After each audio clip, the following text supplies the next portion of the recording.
Hello, and thank you again for joining us. This past weekend, 3 churches in Bethesda were targeted by vandals and suspected arsonists.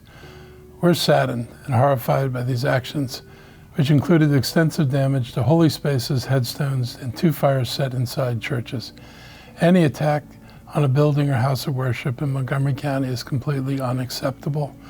My thoughts are with the leaders and congregants of St. Jean de Chantal, Catholic Parish, North Bethesda United Methodist Church, and Wildwood Baptist Church during this very difficult and concerning time for the institutions and the families they serve.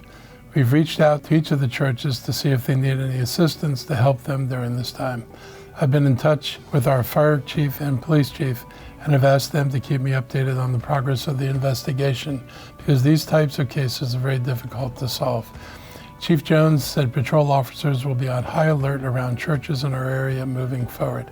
I continue to encourage anyone with any information to call Montgomery County Fire and Rescue Services Arson Tip Line at 240-777-2263. Recently, State Senator Susan Lee and I met with our local Asian community media about concerns they have about hateful incidents. Additionally, I met with leaders of the Jewish Federation of Greater Washington and the Anti-Defamation League to discuss their concerns over anti-Semitic attacks. I want to thank our county's Faith Community Advisory Group and County Faith Liaison, Kate Chance, for their partnership and engagement. I echo their statement that hate and bigotry have no home here in Montgomery County. As far as the COVID update, the nation is in the grips of another surge in COVID cases due to the recent variants of the disease that we've been monitoring in Montgomery County for a few weeks now. Maryland joins nearly 3/4 of the nation at median or high risk of community transmission. A slight dip in these counts were seen on Monday, but it was quickly erased on Tuesday to leave our average case rates back up at 233 cases per 100,000 residents. In Montgomery County, the BA4 and BA5 variants have become the most dominant. They're highly transmissible. They also seem to elude some of the antibodies produced after both vaccinations and infections, including those caused by previous subvariants of Omicron. In other words, people who've tested positive as recently as earlier this year can get sick again. In June, we saw our deadliest COVID month since March. Hospitalizations are also up, with 133 COVID patients currently in the hospital. It's the most beds in use for COVID since January. We should take precautions to protect our families and our community. If you feel sick and think you need a COVID test, seek out a testing center rather than going to a hospital. We continue to offer free rapid tests at libraries across Montgomery County. When we started distributing in January, over 300,000 tests were picked up weekly. Now we're only giving out about 24,000 tests a week. Most jurisdictions aren't delivering tests anymore, but we haven't stopped for the last 6 months. We're going to continue to provide the test, and I encourage our residents to make sure you have tests on hand and available in your homes. If you do test positive, please let the health department know by reporting your case. The information we share about COVID can keep this community safer. Also, if you're eligible for another shot or booster, please get it. The effectiveness of these protections wanes, nothing new here, and it's important to follow the guidance for the timing of shots and boosters.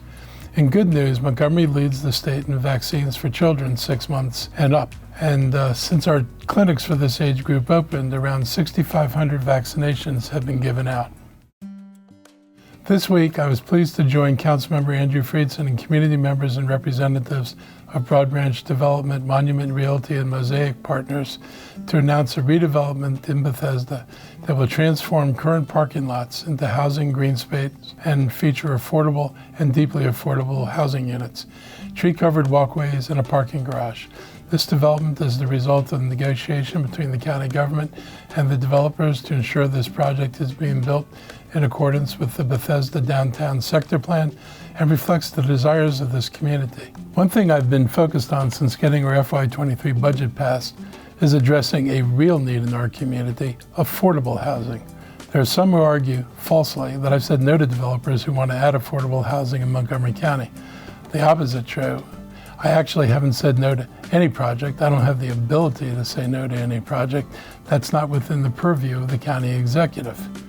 But many developers only want to add the minimal amount of affordable housing to projects in high-density buildings.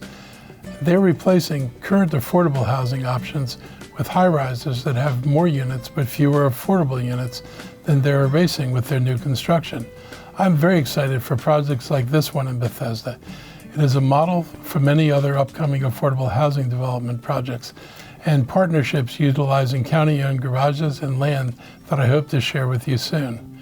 In more good news for Bethesda, this week we unveiled the latest Paint the Town project, a mural entitled A New Day. It's the 5th overall project spearheaded by the Bethesda Urban Partnership in collaboration with Montgomery County Department of Transportation and the Bethesda Arts and Entertainment District. This mural covers the length of a parking garage near Woodmont Avenue. It depicts the artist's mother as she's peeking out through blinds of her DC area home. Many have noted how it evokes a sense of looking for better things ahead after so much time in isolation for many of us during the pandemic. We hope you enjoy the efforts to bring public art to our community. I want to remind first-time homebuyers that a great way to save on your big purchase is by applying for help through Montgomery County's down payment assistance programs. The Montgomery County Homeownership and Montgomery County Ownership Assistance Fund are two programs that have options for help. We know these are hard financial times for many people, and it can be difficult to pull together a down payment for a home, even in good times. There are also racial and wealth disparities that can be barriers to home ownership. I'm glad we've been able to continue and expand these supportive programs. Applications will be open until all the money allocated for the program is spent. Prospective homebuyers can borrow up to $25,000 or up to 40% of an applicant's household income. This money is not meant to help someone buy a second home or a mini mansion. It's meant to help families looking for moderately priced homes so they can remain in Montgomery County. The money could also be used for closing costs.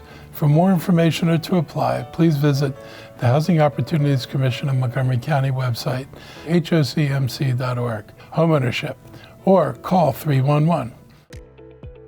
I want to thank the Council for passing legislation that I sent over to establish an Office of Food System Resilience. The pandemic highlighted some of the great needs in our community, and we were able to organize a large and effective system to get food and other necessities out to people in need.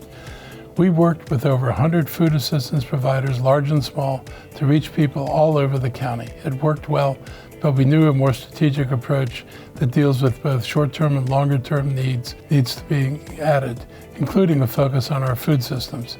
But even as COVID is more in the background, the need has not gone away. In fact, in just the past 2 months, close to 75% more than 100 providers report a slight or significant increase in demand for services. Organization leaders say the spike in gas prices and rise in grocery costs has led to that spike. As a former teacher, I saw the impact of hunger on a child in a classroom. Watching bags of groceries disappear from a dinner table because of inflation and other economic hardships has far-reaching impacts on the community. That's why it's so important to take advantage of the work we've already seen come together to address this crisis.